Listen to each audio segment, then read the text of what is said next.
அவர் ஜாதியிலே சொல்கிறேன், பல்லர்களே பாண்டியர்கள் சொன்ன சீமானா தான் சட்டமன்றத்துக்கு அவர் சமூக தேவேந்திரகுல வேளாளர் மக்கள் வந்து போட போகிறாங்க.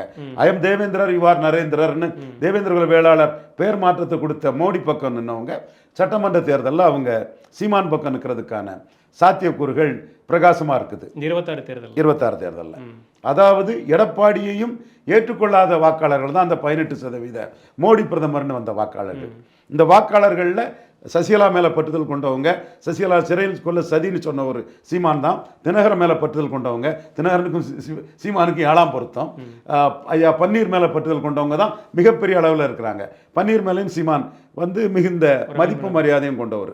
மிகுந்த மதிப்பு மரியாதையும் இயல்பாகவே பன்னீர்செல்வம் மேலே கொண்ட ஒரு சீமான். ஸோ இந்த வாக்காளர்கள் வந்து எடப்பாடி முதல்வர்னா வாக்களிக்க மாட்டாங்க. முக்குலத்தோர் சமூகம் இந்த 18% இருக்கிறவங்க சசிகலா, தினகரன், ஓபிஎஸ் இவங்களை மையமாக வச்சு ஸ்டாலினை ஏற்றுக்கொள்ள முடியாதவங்க தனக்கு வாக்களிப்பாங்கன்னு உறுதியாக நம்புகிறாங்க.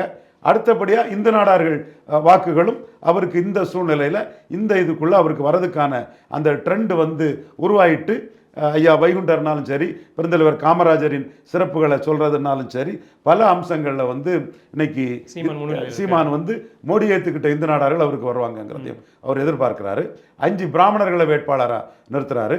அதில் 2 ஐயங்கார்களையும் நிறுத்துறதாட்டு ஆஃப்லேட் முடிவு பண்ணியிருக்கிறாரு.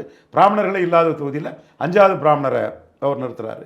ஸோ அவர் இந்த 18% வாக்கில் பாதிக்கு மேலே தன் தலைமைக்கு வருங்கிறதான் அவருக்கு எதிர்பார்ப்பு.